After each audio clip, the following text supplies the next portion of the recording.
Sakhi, the house of Kanchi weaves, Telangana, Andhra Pradesh.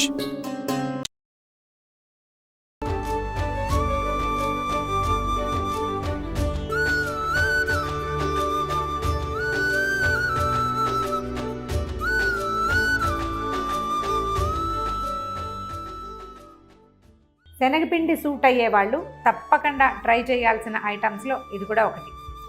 మీకు బజార్లో దొరికితే ఒకసారి చేసి చూడండి, నచ్చింది అనుకో పిల్లలకి ఈవినింగ్ స్నాక్గా చేసుకోవచ్చు. గుజరాతీలు అయితే మార్నింగ్ బ్రేక్ఫాస్ట్గా కూడా డోక్లా చేసుకుంటారు, వాళ్ళ పద్ధతి. చూద్దాం ఎలా అంటే, ఇప్పుడు ఇవి మీరు ఎందుకు చేస్తారు, మనం తింటామా అంటే ఎందుకు తింటలేదు, మనం విశ్వజనీయంగా ఉన్నాం. మనం మొత్తం ప్రపంచంలో దొరికే అన్ని రకాల ఐటమ్స్ ఇండియాలో మన ఊళ్ళల్లో చిన్న చిన్న ఊళ్ళల్లో కూడా దొరికేస్తుంది. సో ఇవి మనం ఇంట్లో చేసుకోవచ్చు చాలా రుచిగా అండ్ ఈజీగా కూడా. సో మెయిన్ ఇంగ్రీడియంట్ ఏంటంటే ఇందులో శనగపిండి. అయితే దీంట్లో కొంచెం రవ్వ కలుపుతారు కొన్ని చోట్ల, కొన్ని ప్రాంతాల్లో. కర్ణాటక వైపు రవ్వ కూడా కలిపినట్టు కనపడుతుంది, బట్ గుజరాత్లో నేను చూడలేదు. నేను వెళ్ళిన ట్రిప్స్లో కనపడలేదు. నాకు ఫుల్ శనగపిండితోటే చేస్తాను. అయితే దీంట్లో ఏవో చిన్న చిన్న మార్లు ఎక్కువ స్వీట్గా ఉండే రకంగా చేసుకోవచ్చు, కమ్మగా ఉండే రకంగా చేసుకోవచ్చు. ఫుల్ స్వీట్లోకి మనం వెళ్ళొద్దు, ఇది డయాబెటిక్ వాళ్ళకు కూడా బాగుంటుందని చెప్పాం కదా. సో లైట్ స్వీట్నర్ తోటి మంచి ట్యాంగీ టేస్ట్ తోటి ఎట్లా వస్తుందో చూద్దాం. దీనికి ఏంటంటే మనం శనగపిండి ఒక ఫుల్ కప్పు తీసుకున్నాం అనుకోండి, పూర్తి నిండా కప్పు నొక్కి పెట్టాను ఇందులో. ఈ కప్పుకి ఒక హాఫ్ కప్పు పెరుగుని, ఫ్రెష్ పెరుగైనా పర్వాలేదు, అందులో 1 కప్పు నీళ్ళు పోసి చక్కగా చిలికేసి మజ్జిగలాగా చేసి పెట్టండి. మజ్జిగలో శనగపిండిని కలిపేస్తాం. ఈ కలిపిన దాంట్లో ఒక చిటికెడు పసుపు, తర్వాత కొంచెం ఉప్పు, ఒక్క చిటికెడు ఇంగువ వేసేసి బాగా కలపాలంటే దీనికి కలుపుడే దీని రుచి. ఎక్కువసేపు ఒక 5 నిమిషాలు 8 నిమిషాలు బాగా కలిపి పక్కకు పెట్టాలి, ఒక 20 నిమిషాల పాటు. తర్వాత ఆ పదార్థంలో ఈనో సాల్ట్, మామూలుగా మనం ఇది ఇండైజెషన్ ఉన్నప్పుడు వాడుతూ ఉంటారు, ఇది మందుగా వాడతారు. జనరల్గా కూడా కొంతమందికి ఆసక్తి ఉంటుంది. అయితే వీళ్ళు ఏం చేస్తారంటే, మనము ఈ వంట సోడా వాడతాం కదా, సోడాకి బదులుగా ఈనో సాల్ట్ వేసుకోమని చెప్తున్నారు. బాగుంటుంది. ఫ్రూట్ సాల్ట్ అయ్యేసరికల్లా ఏమవుతుంది, మనం పెట్టినటువంటి పదార్థం పొంగుతుంది అనమాట, స్పంజీగా వస్తుంది, అంత స్పాంజ్గా ఉంటుంది, కేక్ లాగా కనపడుతుంది, కానీ చాలా బాగుంటుంది రుచిగా. సో ఇది చివర్లో యాడ్ చేస్తాము. ముందు మనం యాడ్ చేయాల్సింది ఏంటంటే మజ్జిగ, ఉప్పు, పసుపు, శనగపిండి, ఒక చిటికెడు ఇంగువతో. ఇదేంటంటే ఈ పదార్థాన్ని కరెక్ట్గా పాళంగా కలపాలంతే అనమాట. ఆల్రెడీ బాగానే చిలికి పెట్టింది, మళ్ళీ ఒకసారి చేస్తున్నాను అంతే. ఉప్పు వేసుకోవాలి, ఒక హాఫ్ స్పూన్ ఉప్పు, తర్వాత కొంచెమే పసుపు, కలర్ బాగా వస్తుందన్నమాట. ఒక చిటికెడు పసుపు వేసి ఇందులోనే షుగర్ వేసి ఇందులోనే నిమ్మరసం వేసే మెథడ్ ఒకటి ఉందండి, బట్ మనం అది చేయట్లా. ఎందుకంటే మనం బేసిక్ మజ్జిగ తీసుకున్నాం కదా, సో ఇంకా నిమ్మరసానికి అవసరం లేదు. అండ్ పంచదార వేయము, మనం పంచదార పైన వేసే నీళ్ళల్లోనే వేసుకుందాం. ఓకే, ఏం చేద్దామంటే శనగపిండిని లమ్స్ లేకుండా, ఇందులో గడ్డలు లేకుండా జల్లించుకోకర్లేదు, కొంచెం బరగ్గా ఉన్న పిండి నడుస్తుంది, కొద్ది కొద్దిగా వేసి కలిపేద్దాం. అవసరాన్ని బట్టి నీళ్ళు పోసుకోవచ్చు. దీన్ని జనరల్గా కేక్స్ చేసే అలవాటు ఉన్న వాళ్ళకి తెలుస్తుంది, ఒకవైపుకే కలపాలి, ఫ్రంట్ బ్యాక్ కలపకుండా ఉంటేనే మనకి చక్కగా స్పంజీగా వస్తుందన్నమాట. ఇది లేదు అని భావించకండి, గరిటున్నా పర్వాలేదు, పప్పు గుత్తితోటి కూడా కలుపుకోవచ్చు. సో నీళ్ళు పొద్దాం కొన్ని,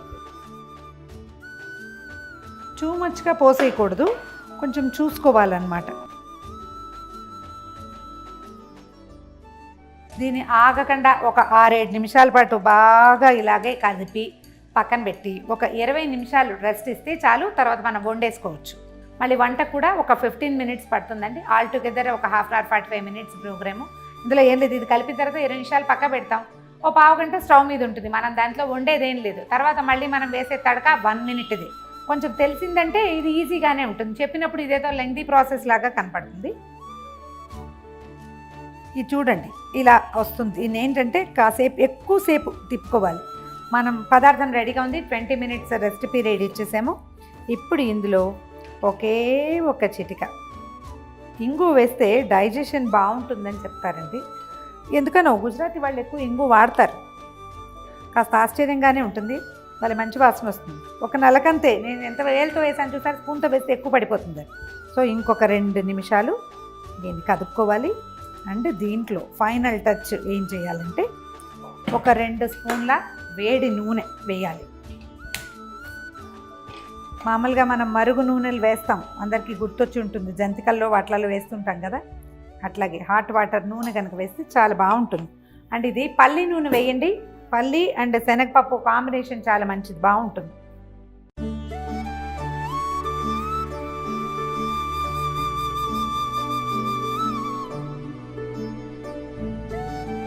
కలిసిపోతుంది ఇదే. అండ్ ఇప్పుడు ఏం చేయాలంటే దీన్ని ఒక్క నిమిషం వదిలి పెడదాం. ఈ పదార్థాన్ని మనం బేసిక్గా స్టీమ్ చేస్తాం, దీన్ని నూనెలో వేయం. సో స్టీమ్ చేయడానికి ఏం చేయాలి, మనం ఏదైనా ఒక పెద్ద పాత్ర పెట్టుకోండి, దాంట్లో ఒక స్టాండ్ పెట్టి దాని మీద దీన్ని పెడతామన్నమాట. సో ఈ నీళ్లు వేడెక్కిపోవాలి, వేడెక్కాక ఒక స్టాండ్ పెట్టడం, దాని మీద దీంట్లో ఈనో కలపడం, ఇది అందులోకి షిఫ్ట్ చేయడం. నీళ్లు మరగనివ్వండి, ఇది కాగిన తర్వాతే దీన్ని ఇందులోకి పెట్టుకోవాలి. మనం ఈ నీళ్లు కాగే లోపల మనం ఇంకొక చిన్న పని చేద్దాం. మనం ఎందులో ఢోక్లా చేయదలుచుకున్నామో ఆ పాత్రకి కొంచెం లోపల భాగం అంతా ఆయిల్ లైట్గా కొంచెం డస్టింగ్ అనమాట. ఇది మనము కేక్లు అవి చేసే వాళ్ళకి తెలుస్తుంది. మనం ఏ గిన్నెలో దీన్ని స్టీమ్ చేయదలుచుకున్నామో దానికి కొంచెం లైట్గా నూనె రాసి పెట్టుకుందాం. ఇది రెడీ చేసుకోవాలన్నమాట. ఈ నీళ్లు మరగబెట్టాలి, ఈ పాత్ర రెడీ చేసుకోవాలి. ఆ తర్వాత మనం ఈ పిండిని మళ్ళీ ఇంకొకసారి కదిపేసి అప్పుడు ఇందులో పోసేయాలి.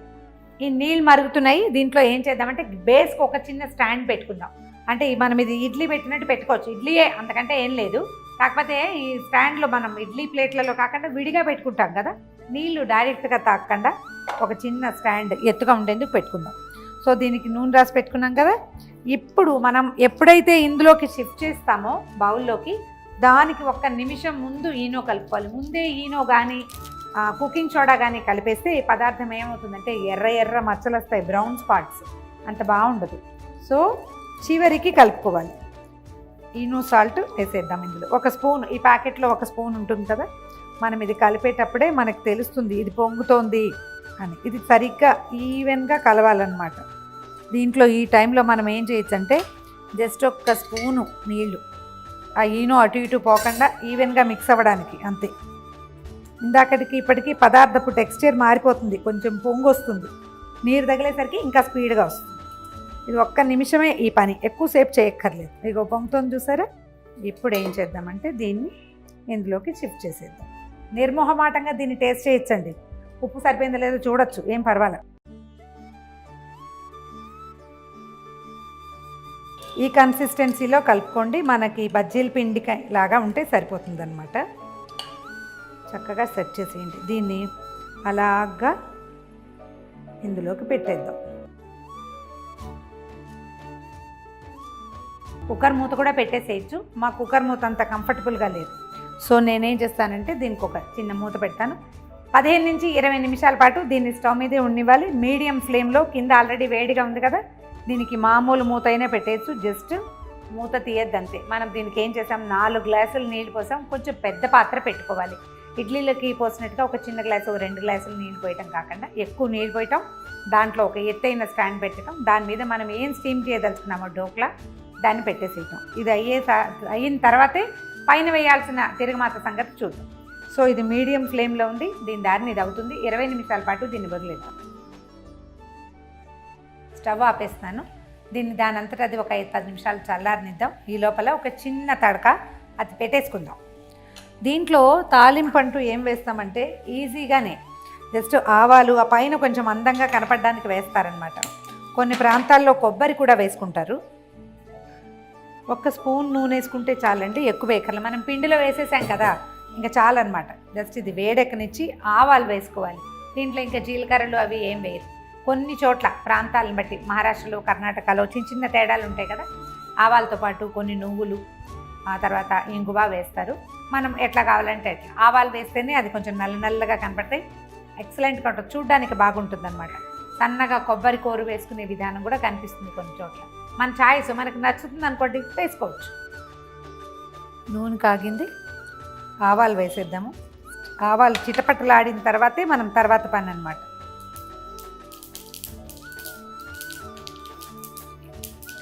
పచ్చిమిర్చి ఇట్లా సన్నగా పొడుగాటి చీలికలు చేసుకోండి, చిన్న ముక్కలు చేయక్కర్లేదు. ఒక చిటికెడు ఇంగువ వేసాక ఇక్కడ ఒక చిన్న వెరైటీ చేస్తామండి, సరదాగా ఉంటుంది చూడండి. ఉప్పు ఒక 1/2 స్పూన్ వేస్తే సరిపోతుంది. ఒక 2 స్పూన్ల పంచదార, కొంచెం కరివేపాకు కూడా వేయండి. నూనెలో వేస్తే బాగా వేగిపోతుంది, అలా వేయకుండా ఇప్పుడు ఇందులో ఏం చేయాలంటే ఒక నిమ్మ చెక్క పిండేసేయాలి. స్టవ్ మీదే పెడుతున్నావు, ఏం అనుమానం లేదు, సరిగ్గానే చేస్తున్నాను. ఓకే, ఒక పావు గ్లాసు నీళ్ళు పోసేది.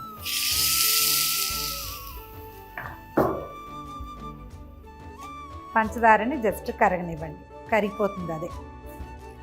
ఇవి చన్నీళ్ళల్లో కూడా చేయొచ్చండి. ఇలా చేసింది బాగా డిఫరెంట్గా ఉంటుంది, సరిపోతుంది. ఇది కరిగిపోతుంది. దీన్ని స్టవ్ ఆపేసేద్దాము. ఈ నీళ్ళని మనం దీనికి ఢోక్లాకి పై భాగంలో వేస్తామన్నమాట. ఓకే, చూద్దాం ఇది ఎలా ఉందో.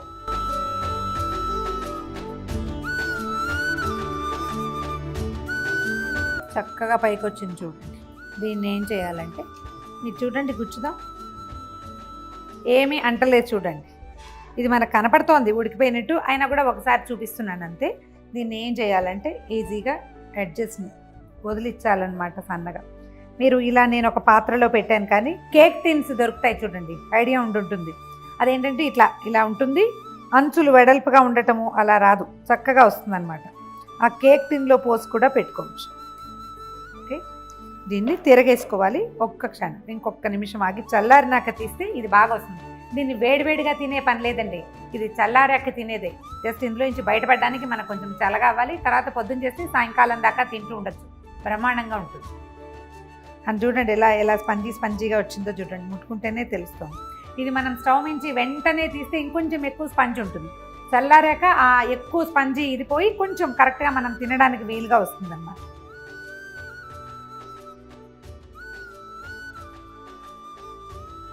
ఇప్పుడు చూడండి ఎలా స్పంజ్ లాగా కనిపిస్తుంది. ఓకే,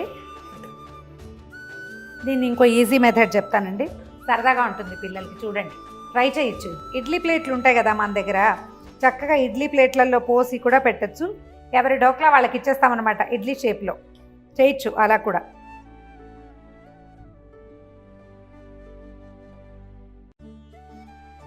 ఇప్పుడు మనం ఇందాక తిరగమాత పెట్టాం కదా, దాన్ని దీని మీద పోసేస్తాం. ఇది స్పంజ్ కదా, చక్కగా పీల్చేస్తుంది.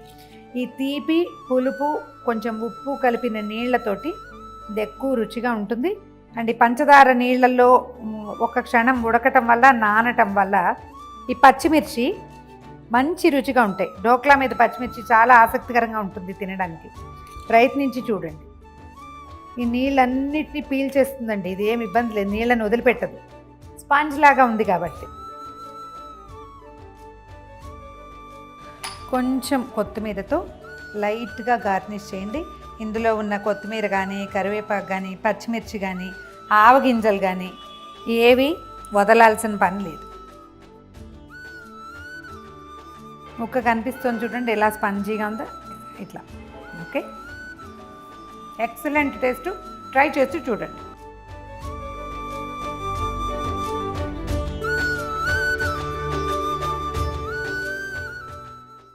ఒక కప్పు శనగపిండితోటి ఈవినింగ్ స్నాక్ కొత్తగా ఎలా చేయాలో ట్రై చేసి చూడండి. మీకు ఈ రెసిపీ నచ్చినట్లయితే, మీకు చేశాక బాగా కుదిరితే కామెంట్స్ రూపంలో మాకు తెలియచేయండి.